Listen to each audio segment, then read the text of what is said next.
We do this survey every summer, as I mentioned. This year, video focus on sports and news, but we get into a lot of detail around things like pay TV subscribership, viewership of sports and news, what sports people are fans of, what they participate in, how much they value certain leagues, teams, or players, and what's really driving that.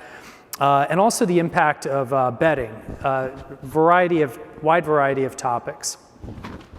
And one of the most important things to look at is, when we ask people who subscribe to pay TV, that's live pay TV, like a cable subscription or even a virtual MVPD, as they're called, subscription to something like Sling TV, why do you stay with that? Why do you keep subscribing and rather than just going to online video or on-demand video?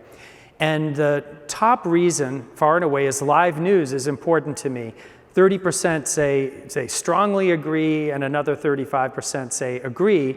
And sports has a 23% saying it's strongly agree, and another 26% say agree. And then you see other reasons like, I want to watch new TV episodes when they're first broadcast. That's actually 62% when you include all the agrees. That would be things like, The Masked Singer or whatever it is, or if you have to see that, Game of Thrones episode when it's first aired. But you can see the other reasons kind of fall off a bit. So sports and news, very important to the pay TV experience and like the anchor of the pay TV subscription. And then what's really interesting is the correlation of regular sports and news viewers to their pay TV adoption. So the dark blue here is traditional pay TV subscribers, and you could see of the 45% on the left that are regular sports and news viewers, 81% of them subscribe to a traditional TV service and another 10% to a virtual MVPD service. So it's 91% who are subscribing to pay TV. On the far right are the people that don't watch sports and news.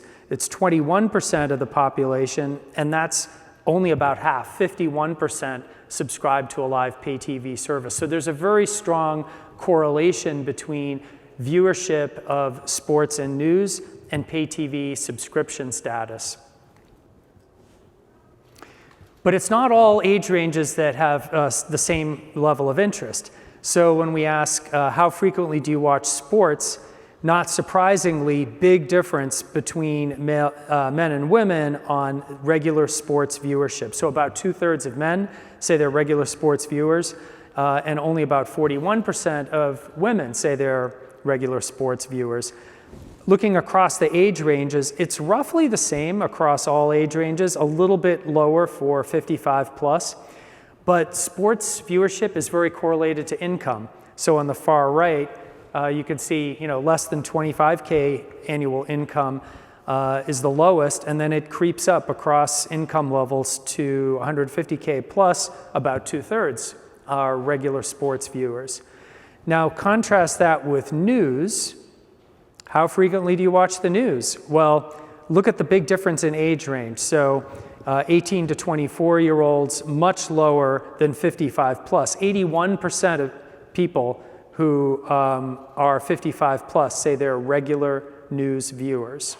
And with income level, a little bit of correlation with income, but really not all that much.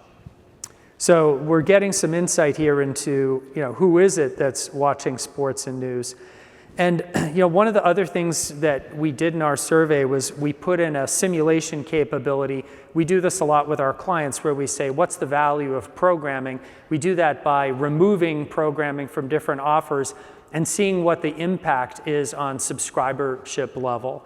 And in this case, we set up a simulator so that we could remove certain sports and news altogether to see what would happen. So on the right is the current state of the world with all programming included. So about 79% of households subscribe to pay TV. Another 10% subscribe to subscription video on demand services like Netflix, but not pay TV. And then about 11% of the population doesn't subscribe to either. So you could see with that as the base, if you start removing things, you exclude news, you get a bit of a drop. You exclude sports, you get a very significant drop. And if you remove sports and news together, you know, that cuts it down to about 52% of households subscribing to pay TV. And then we also ran a simulation on the far right here. If sports and news were the only thing available live on pay TV, you know, what does that look like? It's about 2/3 of households would still subscribe. So all that other live stuff, you know, the live channels like, again, these events, Bachelorette, Bachelor, Masked Singer, whatever, they really have some impact, but it's sports and news that are really driving a lot of adoption.